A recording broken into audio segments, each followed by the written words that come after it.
मेरा इस मेवात से पीढ़ियों से राजनीतिक संबंध रहा है।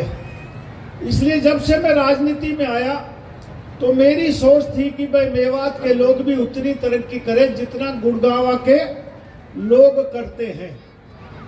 आम आदमी अच्छा खाए पिए, अच्छा स्वास्थ्य हो, अच्छी स्वास्थ्य सेवाएं मिले, अच्छा रोजगार मिले और अच्छी एजुकेशन मिले।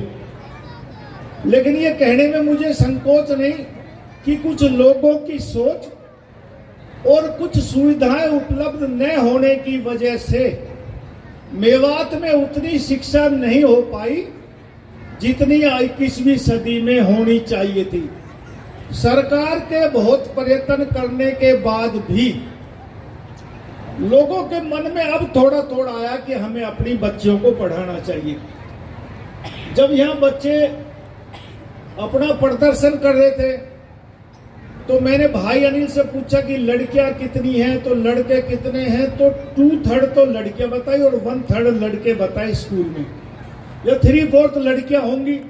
और मैं मानता हूं जब लड़कियां ज्यादा पढ़ेंगी तो 2 परिवारों को सुधारेंगी, ये मायका भी और जहां ब्याह के जाएंगी ससुराल वालों को भी शिक्षित करेंगी, सुसज्जित करेंगी उस परिवार को, और आने वाले समय में मेवात का विकास होगा। और साथियों, पैसे से कभी दुनिया का विकास नहीं हुआ। जब तक जो इलाका शिक्षित नहीं होगा तब तक तरक्की नहीं हो सकती। दुनिया में जितने भी मुल्क हैं सब शिक्षा के आधार पर तरक्की करे। एक जमाना था जब कहा करते लोग कि कृषि प्रधान हिंदुस्तान देश है, 80% लोग गांव में रहते हैं, एग्रीकल्चरिस्ट हैं, और किसान तरक्की करेंगे तो देश तरक्की करेगा। लेकिन आज मैं एक मंत्री के तौर पर, एक नागरिक के तौर पर भी ये कह सकता हूं कि भाई यदि जिस इलाके में उद्योग तरक्की करेंगे वो इलाका तरक्की करेगा। साथियों, आज दुनिया में शक्तिशाली देश हम अमेरिका को मानते हैं। अमेरिका सब कुछ बाहर से इंपोर्ट करता है, सिर्फ हथियार बनाता है और हथियार के दम पर दुनिया को लड़ा के दुनिया पर राज करता है और अपने हथियार अपनी कीमत पर बेचता है। और जितने भी डॉक्टर, जितने भी इंजीनियर, जितने भी साइंटिस्ट हैं, तकरीबन 40 से 50% हिंदुस्तानी हैं। सिर्फ पैसे से हमें खरीदकर अपना उत्पादन करते हैं और हमें और दूसरे मुल्कों को बेचते हैं। ये औद्योगिक रूप में पिछड़ा हुआ क्षेत्र है। नरवीर सिंह उद्योग मंत्री के नाते मैं कहना चाहता हूं कि मेरी कोशिश है इस पिछड़े हुए जिला मेवात में इंडस्ट्रियल टाउनशिप डेवलप हो, ताकि आने वाले समय में हमारे ही बच्चे अपने रोजगार उत्पन्न कर सके, अपनी फैक्ट्री लगा सके और यहाँ के पढ़े लिखे लोगों को और हर तबके के लोगों को रोजगार दिया जा सके। मेरी ये कोशिश रहेगी कि मेवात के हर ब्लॉक में एक औद्योगिक क्लस्टर लगे, चाहे वो सरकारी तौर पर लगे चाहे वो प्राइवेट तौर पर लगे, लेकिन उद्योग यहाँ आए। और यदि उद्योग आएंगे तो रोजगार आएगा। 2002-03 में और 2002-03 से पहले हमारे मेवात में पहाड़ चला करते, आम आदमी रोजगार किया करता, कोई किसी रूप में, कोई किसी रूप में, कोई डंपर चलाता, कोई जेसीबी चलाता, कोई क्रेशर चलाता, कैसे भी आदमी रोजगार प्राप्त होता था। लेकिन 2003 में सुप्रीम कोर्ट के आदेश आने के बाद हमारे ये खनन बंद हो गया और मेवात के लोग इधर उधर जाने लगे। लेकिन अब जब तक, क्योंकि कोर्ट तो मुझे लगता नहीं कि अरावली के क्षेत्र में खनन की इजाजत देगा, लेकिन सरकार के तौर पर हम उद्योगों को पनपा सकते हैं, उद्योग लगा सकते हैं। इसलिए आने वाले कुछ महीनों में एक नई पॉलिसी में ला रहा हूं, उसमें कोशिश करेंगे कि मेवात में डेवलपमेंट हो, मेवात में औद्योगिक क्षेत्र आए। अभी एक बहुत बड़ा टाउनशिप आ रहा है, IMT रोजगार मेव, जिसको हमने IMT सोना कहा है। हमारा यह सौभाग्य है कि IMT सोना के साथ NH 248A और भाई अब ये बॉम्बे दिल्ली एक्सप्रेसवे, KMP मार्ग, दिल्ली का एयरपोर्ट इतने नजदीक, और जेवर एयरपोर्ट भी हमसे ज्यादा दूर नहीं है। यदि कनेक्टिविटी अब हम देखेंगे तो हम मेवात से 40-50 मिनट में जेवर एयरपोर्ट पहुंच सकते हैं। इसलिए यहाँ बहुत संभावना है कि आहिस्ता आहिस्ता उद्योग आए, और इसके जो बॉम्बे एक्सप्रेस वे बना है उसके बाद इतने वेयर हाउस और इंडस्ट्री वालों ने, उद्योगपतियों ने जमीनें खरीदी हैं। मैं कह सकता हूं कि जो जमीन 50-60 लाख रुपए में मिलती थी वो 4-5 करोड़ रुपए एकड़ होगी। आने वाले समय में लोग और महंगी जमींदारों की जमीन होगी, उद्योग आएंगे, हर तबके के लोगों को रोजगार मिलेगा। और आपका शुक्रिया भी अदा करना चाहता हूं इस हरियाणा की जनता का कि भाई अब की तीसरी बार इस प्रदेश में हरियाणा की जनता ने भारतीय जनता पार्टी की सरकार बनाई।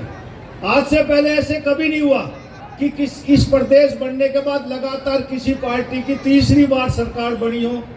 लोगों ने बड़े इच्छा और उम्मीद से भारतीय जनता पार्टी की सरकार को बनाया है, और सरकार के मंत्री के नाते, और मैं ग्रीवेंस कमेटी का भी मेवात का चेयरमैन हूं, इसलिए आपको विश्वास दिलाता हूं कि जो उम्मीदें लोगों ने हरियाणा की सरकार बनाने में लगाई होगी वो सारी उम्मीदें हम पूरी करेंगे।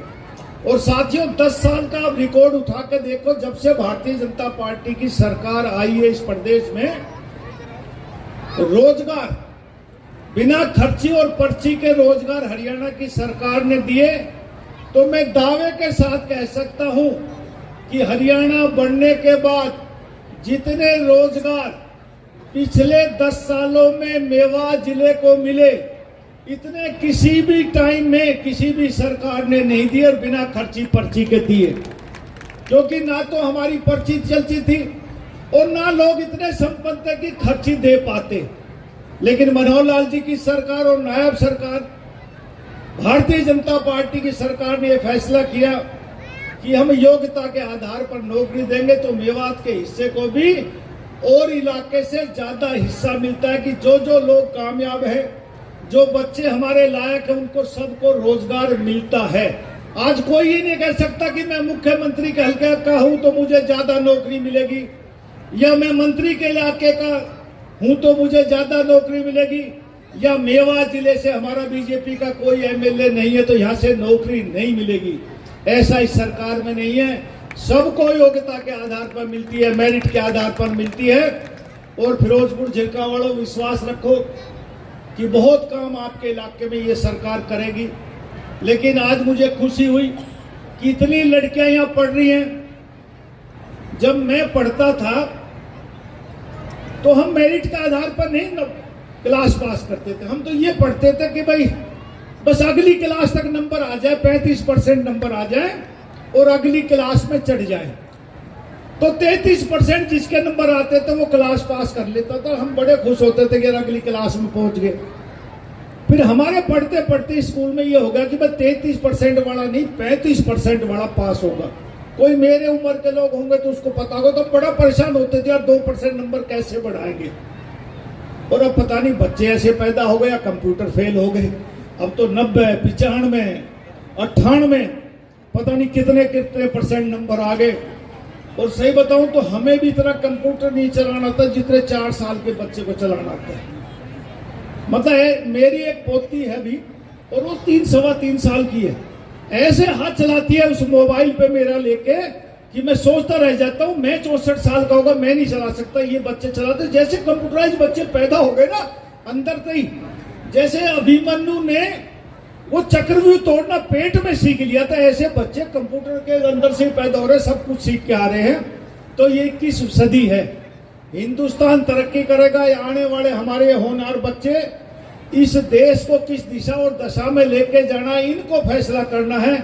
और मुझे पूरा यकीन है कि आने वाले समय में ये हमारे होनहार बच्चे इस देश को विकसित बनाने में, इस देश को 2047 का मोदी जी का विजन है कि देश विकसित राष्ट्र बने और देश फिर से एक विश्व शक्ति और विश्व गुरु बने, ऐसी मैं इनसे उम्मीद करता हूं और सबको शुभकामनाएं देता हूं। जिन लोगों को इनाम दिए गए उनको बहुत बहुत हार्दिक बधाइयां, और जो भाई इनाम से वंचित रह गए उनको शुभकामनाएं, क्योंकि मैदान में उतरना जरूरी है। परिणाम तो आपको मिलते रहेंगे, आज नहीं तो कल परिणाम जरूर मिलेंगे। मैं अनिल भाई का फिर दिल की गहराई से बहुत बहुत अभिनंदन, बहुत बहुत शुक्रिया करता हूं। आज प्रोग्राम बहुत थे, जब मैंने समय दिया तो मैंने ये देखा नहीं था, कोई सरकारी प्रोग्राम, भाषण का प्रोग्राम नहीं है, लेकिन ब्याह शादी लगन के बहुत प्रोग्राम है। रास्ते में आया जब गाड़ी में देख रहा था कि 8-10 प्रोग्राम है जिनमें राजनीतिक तौर पर जाना जरूरी होता है, इसलिए मैंने कहा भाई जल्दी छुट्टी दे दे, 5-10 हाजिर लगा लूंगा।